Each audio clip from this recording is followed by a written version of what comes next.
Hello everyone. Bihar में सबसे बड़ा एग्जामिनेशन होता है बीपीएससी एग्जामिनेशन और कई बच्चे सपना देखते हैं एसडीएम और डीएसपी बनने का। ये सपना हम बचपन से भी देखते हैं और कभी कभी एक ऐसा मोड़ आता है जिंदगी में जहां पर हमको तय करना होता है कि हम किस दिशा जाने वाले हैं।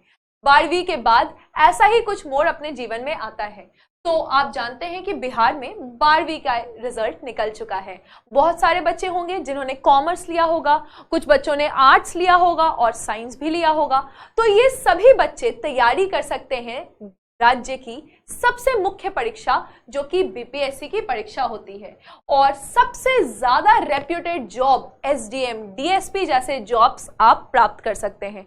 तैयारी काफी आसान है क्योंकि 12वीं के बाद आपके पास एक अच्छा खासा समय होता है। करीबन 3 साल अगर आप बीए बीकॉम कर रहे हैं या बीएससी कर रहे हैं और करीबन 4 साल अगर आप बीटेक की ओर जा रहे हैं। तो आइए जानते हैं कि ये जो सबसे बड़ा एग्जामिनेशन है 12th के बाद इसकी तैयारी कैसे की जाती है। तो पहले हम थोड़ा टाइमलाइन समझेंगे। जैसे कि अभी 67th और 68th बीपीएससी चल रहा है। अगर आप देख सकते हैं कि 67th बीपीएससी में यहाँ पर 802 सीट हैं करीबन, तो यहाँ पे करीबन 802 सीट हैं। और जो इसके बाद आया जो कि 68th बीपीएससी है, यहाँ पर 324 सीट्स हैं।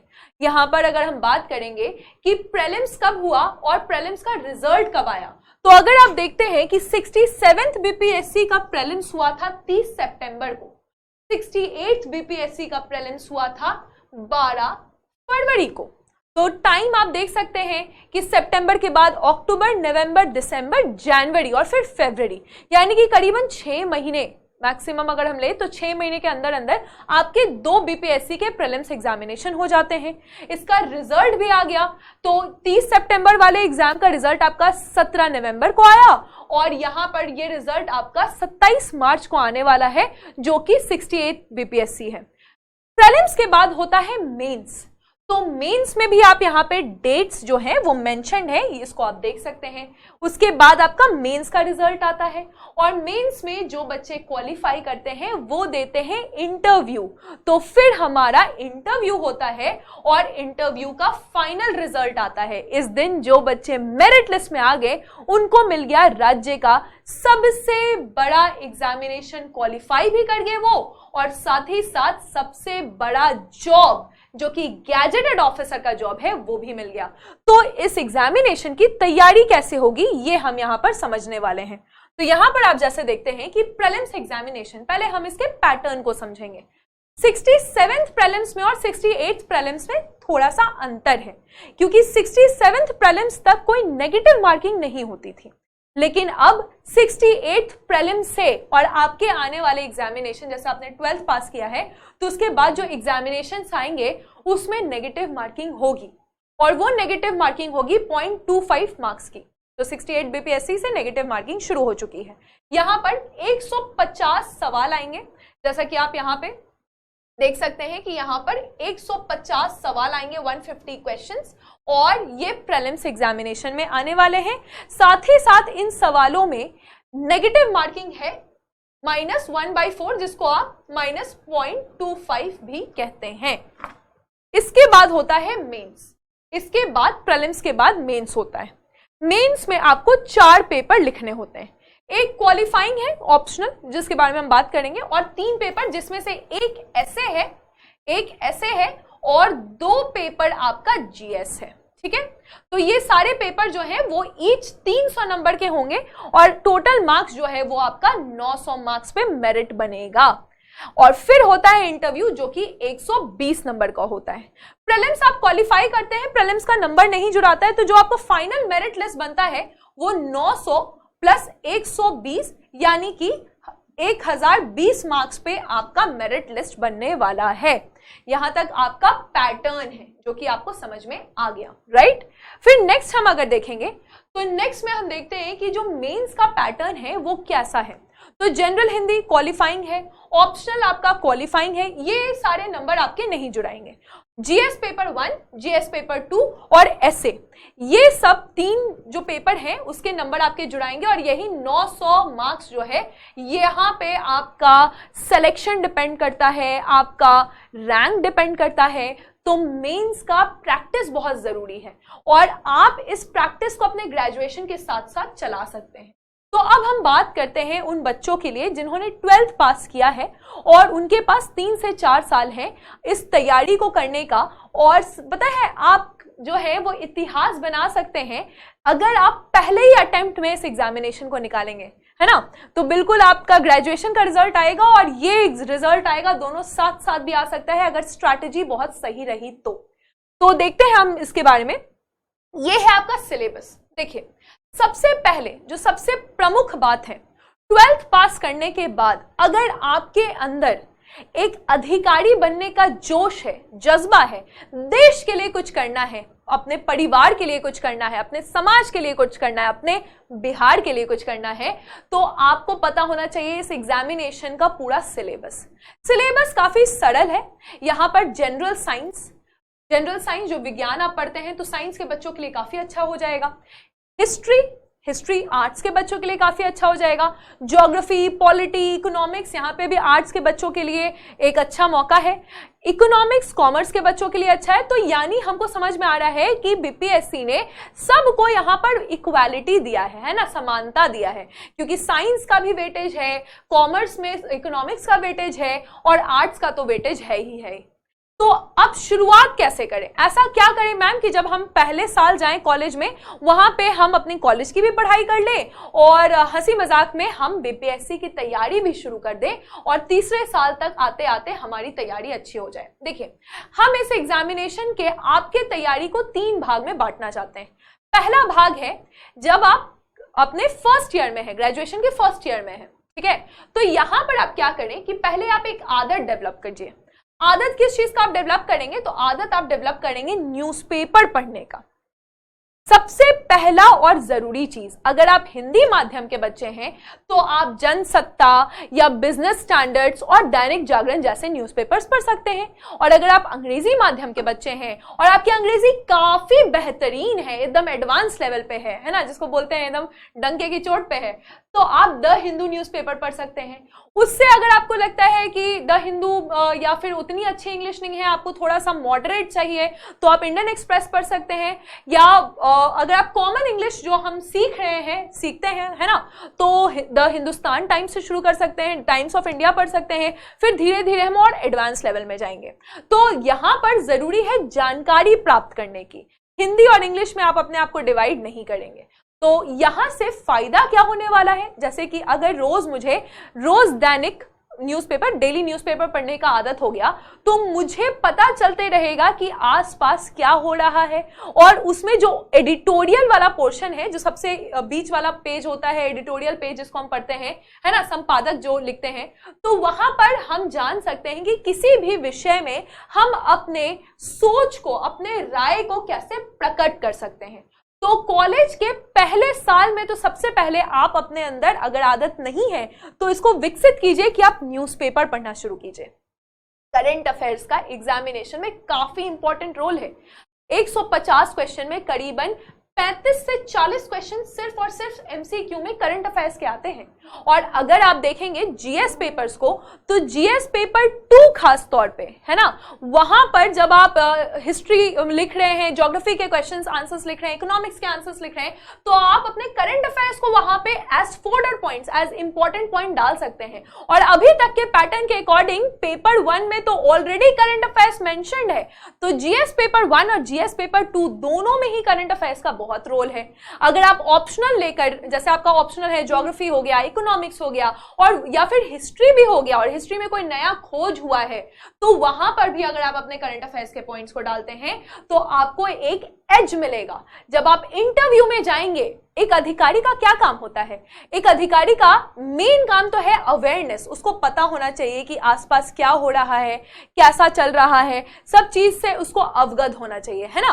तो जब अधिकारी अवगत होगा तो उसके लिए एक एज रहेगा। इंटरव्यू में आप अपने आप को एक्सप्रेस कर सकते हैं, और ये एज आपको करंट अफेयर्स से मिलता है। तो इसीलिए पहले साल आप करंट अफेयर्स करेंगे। अगर अभी भी करंट अफेयर्स में आपको रूबरू होने में थोड़ी सी दिक्कत हो रही है तो आपको YouTube पे, इसी चैनल पे, PSC वाला पे, रोज सुबह 8 बजे मैं बहुत ही सरल भाषा में हिंदी और इंग्लिश दोनों में आपको करंट अफेयर्स पढ़ाती हूं और क्वेश्चंस भी करवाती हूं कि किस न्यूज से क्या क्वेश्चन बन के आपके एग्जामिनेशन में आ सकता है। तो आप उसको भी देख सकते हैं रोज सुबह 8 बजे, है ना, रोज सुबह 8 बजे आप इसको देख सकते हैं। तो पहला साल तो हमने ये कर लिया। उसके बाद और क्या करेंगे? तो पहले साल तो मैं आपको ये बताऊंगी कि अगर कॉलेज जा रहे हैं, आप कॉलेज जाने वाले बच्चे हैं, तो कैसे कैसे समय को चोरी करना पड़ेगा अपने बीपीएससी एग्जामिनेशन के लिए, समय बर्बाद नहीं कर सकते हैं। तो सुबह आप क्या कीजिए कि आप 1 से 1.5 घंटा अपने आप को दीजिए जहां पे आप करंट अफेयर्स पढ़ेंगे कॉलेज जाने के पहले। तो उसके लिए सुबह प्रातःकाल आपको थोड़ा जल्दी उठना पड़ेगा। तो आप 1 से 1.5 घंटा कॉलेज जाने के पहले अपने करंट अफेयर्स को दीजिए। समय को अगर आप स्ट्रैटेजिकली मैनेज कर लेंगे ना तो 12th के साथ साथ तैयारी, 12th के बाद आपकी तैयारी, और जैसे ही मैंने कहा एक सपना देखिए कि एक तरफ ग्रेजुएशन का रिजल्ट आया है और एक तरफ आपका कमीशन का रिजल्ट आया है। एक भी महीना, एक भी साल आपका बर्बाद होगा ही नहीं, एक भी दिन बर्बाद नहीं होगा अगर आप इसी स्ट्रैटेजी के साथ चलेंगे। तो एकदम जो बिहार में कहते हैं हम लोग कि एकदम कुर्सी मिल गया, बाबू बन गए, तो वो आपके माता पिता का सपना बिल्कुल पूरा होगा और आप राज्य को बेहतरीन विकास आप उसका कर सकते हैं। ये जो हमारा एक मेन स्ट्रीम है जहां पे हमको बिहार को डेवलप करना है, आप उसके मुख्य भाग बन सकते हैं। तो बस स्ट्रैटेजी और आपको टाइम मैनेज करना सीखना है। तो मैंने बोला आपको कि कॉलेज की पढ़ाई जैसे आपकी शुरू होती है, अगर आप घर पे पढ़ाई कर रहे हैं या आप कॉलेज जा रहे हैं, तो उसके 1 से 1.5 घंटा पहले आप अपना करंट अफेयर्स का काम कर लीजिए। 1 घंटे मेरी क्लासेस होती हैं या और आप न्यूज़पेपर भी पढ़ सकते हैं, राइट। उसके बाद आप पूरे दिन अपना जो अपने कॉलेज का पढ़ाई है उसको आप कंटिन्यू कीजिए। फिर 4-5 बजे के अप्रॉक्स, 4-5 बजे शाम में जब आपकी पढ़ाई हो जाए, आपने असाइनमेंट्स वगैरह बना लिए हैं, तो आप क्या करें, एनसीईआरटीज पढ़ना शुरू करें। एनसीईआरटी का काफी इंपॉर्टेंट रोल है। एनसीईआरटी बहुत लाइटली, अब देखिए आपने 12th पास कर ली, अब मैं आपको अगर बोलूंगी कि यार बच्चों 6 का ना आप एनसीईआरटी पढ़ लीजिए, हिस्ट्री का, 7th का एनसीईआरटी पढ़ लीजिए, 8 का पढ़ लीजिए, 9 का पढ़ लीजिए, 10 का पढ़ लीजिए, बड़ा इजीली एक दिन में पतला पतला किताब है, बहुत इजीली आपका हो जाएगा। अगर हम इसको ये करते हैं कि हिस्ट्री, ज्योग्राफी, पॉलिटी और इकोनॉमिक्स, है ना, यहां पर आप देख सकते हैं ये 4 सब्जेक्ट की अगर हम एनसीईआरटी पढ़ना शुरू कर दें, जो साइंस वाले स्टूडेंट हैं उनको भी दिक्कत नहीं होगा क्योंकि 10th तो सबने पास किया है। तो यहां पर हम क्या कर सकते हैं कि शाम में एक एक किताब लेके, जैसे मैंने पहले हिस्ट्री से शुरू किया, उसके बाद मैंने पॉलिटी किया, फिर ज्योग्राफी किया, फिर इकोनॉमिक्स किया, हम अपने 6 से लेकर 10 तक के एनसीईआरटी को पढ़ रहे हैं। 6 से लेकर 10 तक, पहले राउंड में आप यही कीजिए कि 6 से 10 तक हमने एनसीईआरटी कंप्लीट कर ली, क्योंकि 10th तो सबने सारे विषय में पास किया है। उसके बाद आप क्या करें कि शाम में फिर आप अपना chill with friends and hang out कीजिए, कॉलेज लाइफ है ना। रात में सोने के पहले जो भी विषय आपने शाम में पढ़ा है उसके कुछ क्वेश्चन आंसर्स कर लीजिए, ठीक है।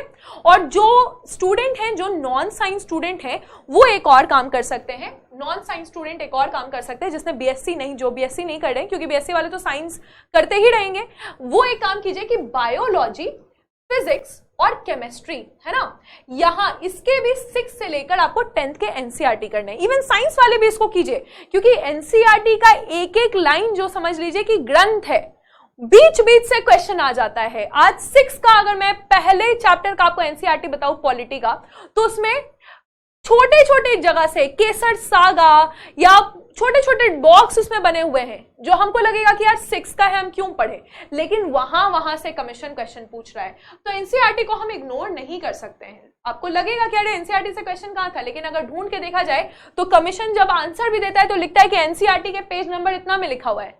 तो एनसीईआरटी तो पढ़ना ही पढ़ना है। तो बहुत आसानी तरीके से कर सकते हैं कि शाम में हमने 1 घंटा, 1-1.5 घंटे 6 का एनसीईआरटी आप एक बार में पढ़ लीजिएगा, है ना।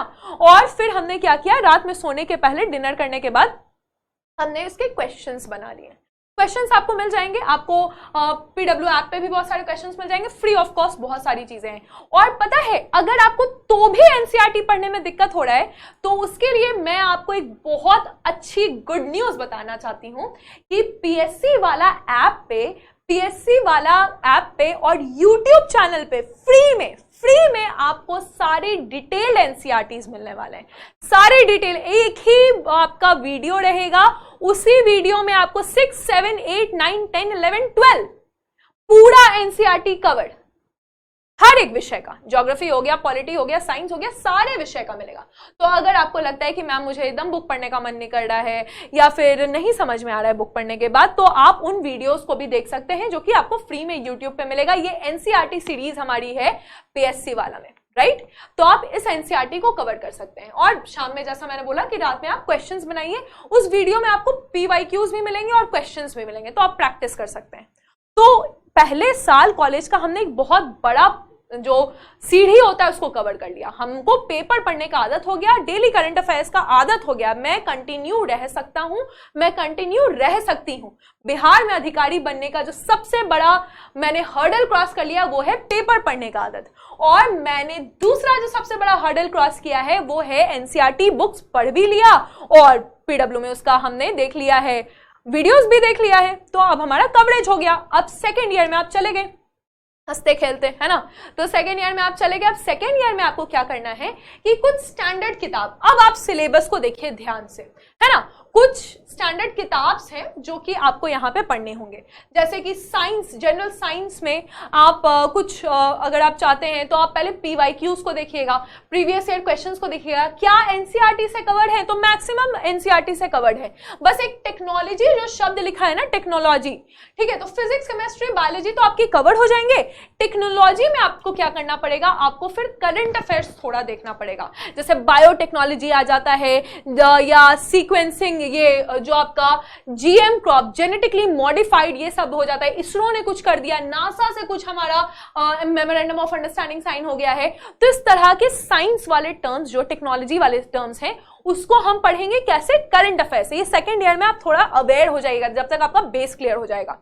फिर हिस्ट्री के कुछ ऐसे आपको समझ में आएंगे कि कुछ इंपॉर्टेंट जो मार्केट में आपको बुक्स मिलेंगे, है ना, स्पेक्ट्रम वगैरह के बुक मिलेंगे, तो आप एक लेवल पे पढ़ाई कर सकते हैं। और सबसे अब आपको सेकेंड ईयर में क्या करना है, अभी तक आपने 10th के एनसीईआरटी कवर किए हैं, अब आप आइए 11th 12th के एनसीईआरटी में।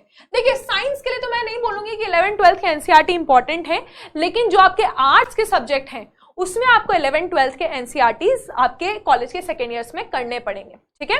तो यहाँ पे आप देख सकते हैं, यहाँ पे आप हिस्ट्री, ज्योग्राफी, ये सब चीजों को आप और डिटेल में समझना शुरू कर देंगे। और अब आप क्या कीजिए, देखिए जब भी आपका इंटरव्यू होगा ना, तो आपसे पूछा जाएगा बिहार से हो, किस जिला से हो, उस जिला में सबसे इंपॉर्टेंट क्या है, 1 डिस्ट्रिक्ट 1 प्रोडक्ट के तहत उस जिला में क्या मिलता है, कौन सा नदी बहता है, बिहार में इतना बाढ़ क्यों आता है, बिहार का साउथ जो है वो सूखा क्यों है, कोसी नदी और सोन नदी के बारे में पूछा जा सकता है। तो यानी कि आपको अपने रीजन से, आपका जो रीजन है, जो आपका बिहार है, उसको, उसके बारे में, उसका इतिहास, उसका भूगोल, उसका अर्थशास्त्र, उसका जो इकोनॉमिक्स है, ये सारी चीजें आपको पता होनी चाहिए। और सबसे इंपॉर्टेंट तो पॉलिटी, बिहार का पॉलिटिक्स ऐसे भी बहुत फेमस है।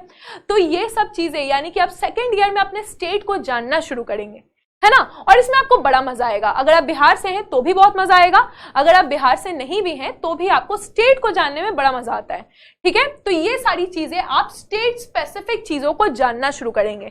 और क्योंकि आप अब न्यूज़पेपर पढ़ रहे हैं तो आपको पता चलेगा कि मैम अप्रोच ना बैलेंस होना चाहिए, बहुत नेगेटिव नहीं लिख सकते हैं और बहुत ऑप्टिमिस्टिक नहीं, प्रैक्टिकल अप्रोच होना चाहिए। हर चीज का आपको प्रॉब्लम पता चलेगा और जैसे जैसे प्रॉब्लम पता चलेगा आपका कंटेंट डेवलप हो जाएगा। इसीलिए आपको बहुत ही इफेक्टिव, इनोवेटिव सॉल्यूशंस अपने आप ही समझ में आने लगेंगे।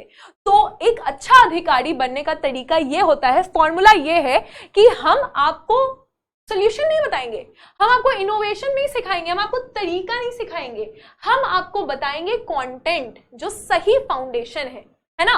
और सोचने का तरीका आपका खुद का होगा, तभी तो आप एक अलग, एक यूनिक आइडेंटिटी क्रिएट कर पाएंगे, राइट? तो इस तरह से हम अपने स्टेट को समझेंगे।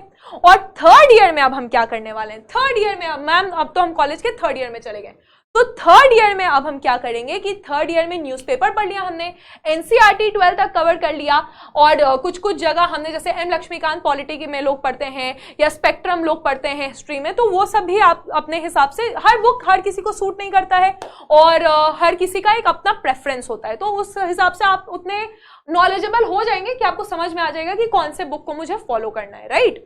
उसके बाद जब आपके पास एक अच्छा कंटेंट क्रिएट हो जाएगा, अब थर्ड ईयर में आप लिखना शुरू कीजिए अपने आंसर्स, और आप मेंस के आंसर्स लिखिएगा, उसी का जो फैक्चुअल पोर्शन है, उसी का जो फैक्चुअल पोर्शन है आपसे प्रीलिम्स में पूछा जाएगा। प्रीलिम्स का रूपरेखा अब थोड़ा बदल गया है, अब वन लाइनर वाली बात नहीं है, अब यहाँ पे आपको स्टेटमेंट बेस्ड क्वेश्चन सॉल्व करने होंगे, और स्टेटमेंट बेस्ड क्वेश्चन सॉल्व करने का सबसे इंपॉर्टेंट तरीका होता है कि आप अपने कंसेप्ट्स को डेवलप करें। कंसेप्ट्स को आप डेवलप करेंगे पहले मेंस की तैयारी करके। ये जो पूरा दौर रहेगा, यानी आपने एक इंटीग्रेटेड सोल्यूशन अपनाया, पहले आपने व्हाट नहीं समझा, आपने व्हाई से शुरू किया, आपने जो प्रॉब्लम है उसके कोर से शुरू किया, यानी मेंस और प्रीलिम्स की तैयारी आपने साथ में की, और आपको अपने राज्य के बारे में पता चला, उसके प्रॉब्लम्स के बारे में, उसके सॉल्यूशंस के बारे में पता चला। उसके बाद आपका व्यक्तित्व जो है, आपकी पर्सनालिटी जो है, वो इस तरह से डेवलप कर जाएगी, इस तरह से आप पॉजिटिविटी की ओर जाएंगे, इतना इनोवेशन आ जाएगा कि बिल्कुल आपका इंटरव्यू जो होता है, इंटरव्यू का मतलब क्या होता है, इंटर योर व्यूज, वो आपके व्यूज में देखना चाहते हैं, आपके व्यू को समझना चाहते हैं, और उनमें वो नजरिया होता है, बिल्कुल जो इंटरव्यूअर्स होते हैं उनमें वो नजरिया होता है कि वो आपको देख के, आपके स्माइल से, आपके पर्सनालिटी से, आपके चेहरे के रौनक से ही समझ जाएंगे कि क्या आप अधिकारी बनने लायक हैं कि नहीं। और बिल्कुल है, क्योंकि आपने अपना ये पूरा टाइम जो है वो अपने तैयारी को दिया है। वो पंचवर्षीय योजना नहीं बनाना है कि ग्रेजुएशन करने के बाद 5 साल करके तैयारी करेंगे, हमें अभी से तैयारी करना है। और बिल्कुल ग्रेजुएशन के रिजल्ट के साथ साथ हमें बीपीएससी का रिजल्ट भी मिलेगा। तो आप मेरे साथ बने रहेंगे रोज सुबह 8 बजे करंट अफेयर्स में, और आपका रिजल्ट होगा ही होगा। Thank you. जय हिंद।